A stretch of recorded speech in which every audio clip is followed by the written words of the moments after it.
Good day everyone, we are the third group and in this lesson we are expected to cover several of learning objectives such as. Now we proceed. 1. Discuss various approaches to business strategy and contribution. 2. Provide the benefits and many uses of strategic planning. 3. Understand the concept of strategic planning.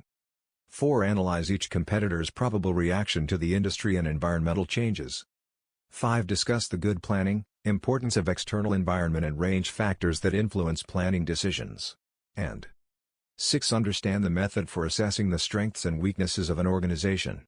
The emergence of this global economy has resulted in a number of challenges and opportunities.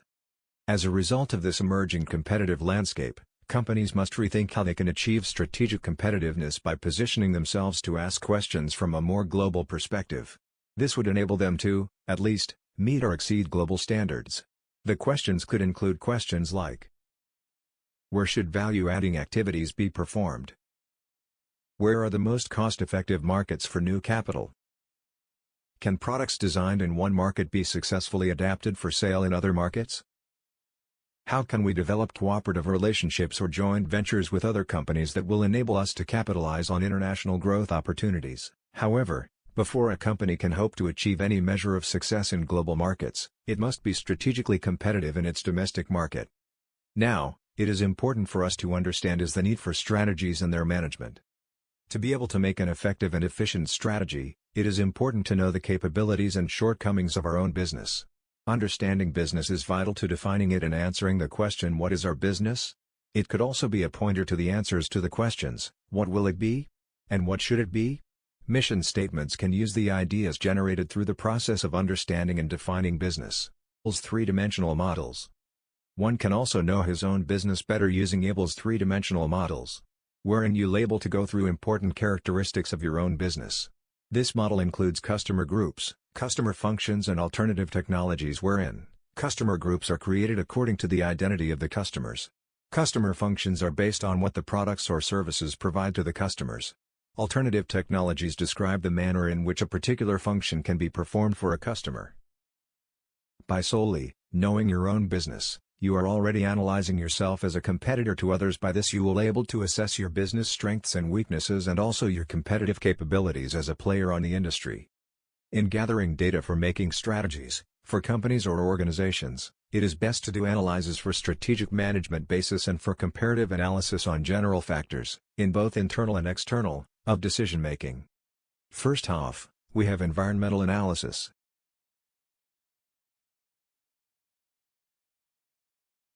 Environmental analysis is for identifying opportunities and threats and organizational analysis for identifying strengths and weaknesses.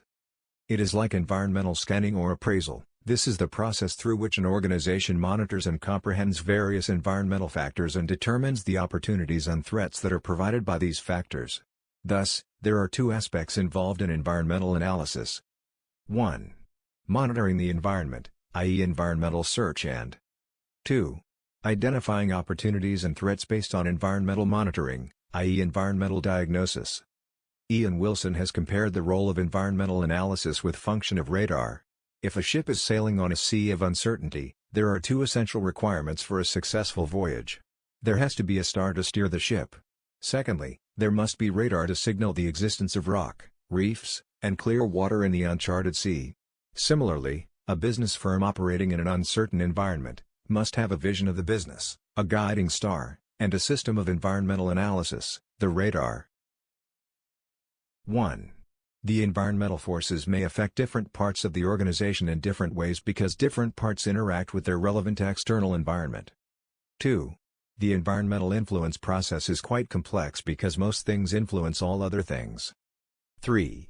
The organizational response to the environmental forces may not be quite obvious and identical for different organizations, but these are subject to different internal forces. Thus, there is not only the different perception of the environmental forces but also their impact on the organization.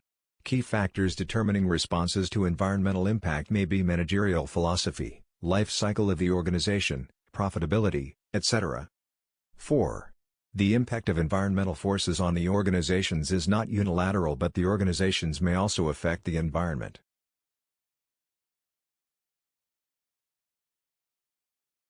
First and foremost, let's define what is a pestle analysis and then why does a business need to conduct one. Pest analysis can be an effective framework to use in corporate strategy planning. Corporate strategy focuses on how to manage resources, risk and return across a firm, as opposed to looking at competitive advantages in business strategy, useful in identifying the pros and cons of a business strategy. Pest analysis also helps us to organize and make better business decisions.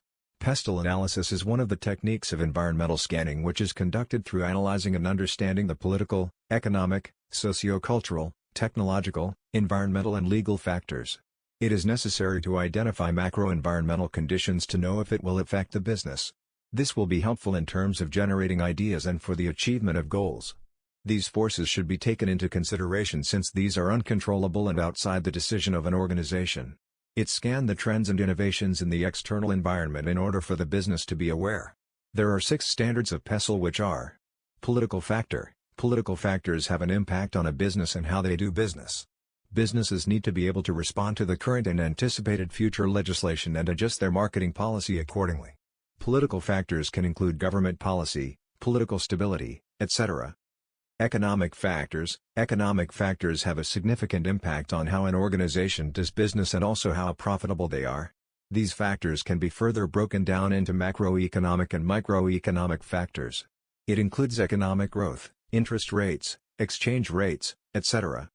Social factors. Sociocultural factors are the areas that involve the shared belief and attitudes of the population. These factors have a direct effect on how marketers understand customers. It includes population growth, age distribution, health consciousness, career attitudes and so on. Technological factors. We all know that we enter the digital age and how fast technology changes the business and how this impacts the way we market our products or services. With the use of technology and social media like mobile phones and other technology, it is the way of conducting a business. Environmental factors. The impact of the environmental factors has come in recent years. They are now essential due to the shortage of raw materials, pollution targets, and carbon footprint targets set by governments. It includes ecological and ecological traits such as climate, weather, etc., which can affect industries such as farming, tourism, insurance and farming. Legal factors. These factors have some similarity with the political factors. They include more specific laws like labor laws, discrimination laws, etc. It shows that companies must know what is legal and illegal to make trade successful without compromising ethics and principles. However, when the organization's business is global, since each nation has its own sets of rules and regulations. Pestle analysis plays a great role in the growth of a business. Whether it is an expansion of a product line or opening a new company in a new location, pestle analysis is a key in making strategies and planning. A 5 Porter's forces analysis that helps breaking down the degree of rivalry inside a specific industry. It is particularly helpful when beginning another business or when entering another industry area. A 5 Porter's analysis can assist organizations with surveying industry appeal, what patterns will mean for industry rivalry, which enterprises an organization ought to contend in, and how organizations can situate themselves for progress. To better understand how the 5 forces analysis work, we will consider, as an example, the retail coffee house industry with focal firms like Starbucks, Second Cup, etc. competing for profits and customer threat of new entrants, while bringing new creation limit and new assets to the business, desire to win a spot in the market that has effectively been separated by existing organizations. The threat of new entrants is low if a new firm has a lot of barriers to entry or if the new firm can only enter at a competitive disadvantage. Threat of new entrants, while bringing new creation limit and new assets to the business, desire to win a spot in the market that has effectively been separated by existing organizations. The threat of new entrants is low if a new firm has a lot of barriers to entry or if the new firm can only enter at a competitive disadvantage. According to the framework, the threat of new entrants is high if, for our retail coffee industry example, the product differentiation and the switching costs for the customers are low. However, these factors are offset to a certain extent by the high proprietary knowledge of the incumbent firms regarding the industry and the incumbent firms' existing relationships with distributors and suppliers, providing these firms with an easier, higher, access to raw materials, bringing down the threat of new entrants to a medium. Bargaining power of suppliers. Suppliers in an industry exert power by threatening to raise the price or reduce quality. Powerful suppliers can squeeze industry profitability if firms are unable to recover cost increases. According to the framework, the bargaining power of suppliers is high. For the retail coffee industry, in a scenario, there are many suppliers that provide the beans required by these firms and there is not a significant difference in the quality of the product from different suppliers, then the differentiation of the supplier's product will be classified as low. Bargaining power of buyers. Buyers compete with the focal industry by bargaining down prices, forcing higher quality and leading focal firms in price wars. According to the 5 forces model, the bargaining power of buyers is high. For a retail coffee industry example, buyers have low switching costs because of the several coffee options available to them through different competitors. These factors are partially offset by a low concentration of buyers relative to the focal firms because the consumers are individuals with no collective bargaining power and a low threat of backward integration by the buyers caused by low access to high-quality coffee beans directly from the exporters, resulting in medium bargaining power for buyers. Threat of substitute products. Substitute products are products with similar functions and can potentially limit the prices firms can charge. Retail coffee house industry not only faces competition from basic coffee but also competes with substitute products like tea, juice, soft drinks, alcohol and other non-coffee related drinks. Porter states that the biggest criteria to gauge if the threat of substitute products is high is to compare the price/performance relationship relative to the current industry products. The more attractive the price/performance ratio of substitute products, the tighter the lid on an industry's profits. Intensity of rivalry among competitors. Rivalry is high when there are many competitors that are roughly equal in size and power, when the industry is growing slowly and when consumers can easily switch to a competitor's offering for little cost. In the retail coffee industry, the barriers to entry are low as anyone can rent a place and get an espresso machine to sell coffee. With many mom-and-pop coffee stores and retail coffee shows, the number of competitors in the industry is high. It is important to remember that the 5 forces analysis gives you a snapshot in time of an industry's profit potential, and the behavior of these forces may change over time depending on external factors. You only need one highly negative structural force to make an industry unattractive. In other words, there is low potential for profit for an average firm in the industry. Why? Because each high structural force means high competition for profit in the industry. An industry analysis provides information regarding potential sources of competition, including the possible strategic actions and reactions and effects on profitability for all companies competing in an industry. However, a structured competitor analysis enables a company to focus its attention on those companies with which it will directly compete, and is especially important when a company faces a few powerful competitors. Competitor analysis is interested ultimately in developing a profile on how competitors might be expected to react in response to a company's strategic moves. The process involves developing answers to a series of questions regarding the company's and its competitors' future objectives, current strategy, assumptions, capabilities, and response. The sustainability of a competitive advantage is a function of 3 factors. 1. The obsolescence of a core competence, the basis of the value-creating strategy, as a result of environmental changes. 2.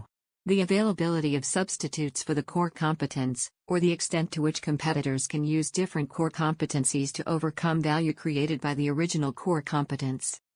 3. The imitability of the core competence, or the abilities of competitors to successfully develop the same core competence. Analyzing the external environment enables a company to identify what it might do by identifying what opportunities exist. Analyzing the internal environment enables a company to identify what it can do or is capable of doing. The challenge is for companies to achieve a match between what the company might do and what it can do.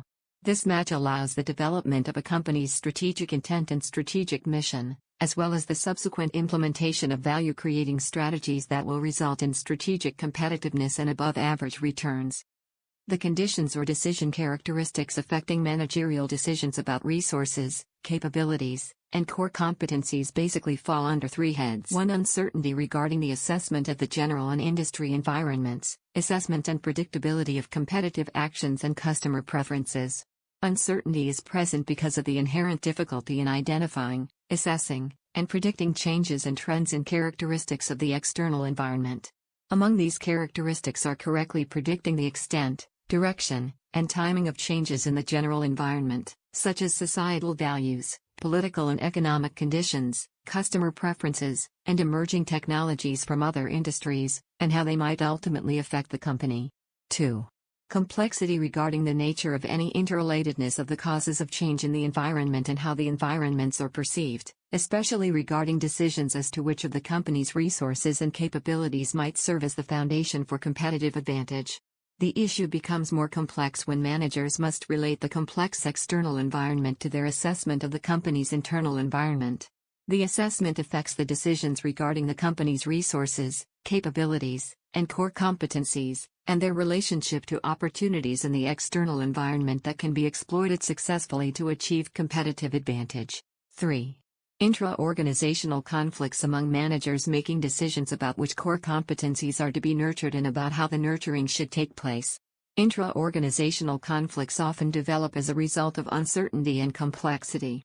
In some cases, managers faced with decisions that may have unpleasant consequences or are uncomfortable often experience denial, an unconscious coping mechanism used to block out and not initiate major changes that may have some pain associated with them. Thus, managers that must make decisions under conditions of uncertainty, complexity, and intra-organizational conflict must exercise judgment, a capacity for making a successful decision in a timely manner when no correct model is available or when relevant data are unreliable or incomplete. In conclusion, by setting objectives and drawing up a strategy to accomplish these, companies can invest resources, train people, build up production capacity and take a clear position within their environment. Strategies allow companies to mobilize themselves and to dare to take actions that are difficult to reverse and have a long payback period. Drawing up a strategy disciplines strategists to explicitly consider all available information and consciously evaluate all available options before committing to a course of action. Having detailed strategies allows companies to be run with the clockwork precision, reliability and efficiency of a machine. It is the ability of a company to move information and ideas from the bottom to the top and back again in continuous dialogue that the Japanese value above all things. As this dialogue is pursued,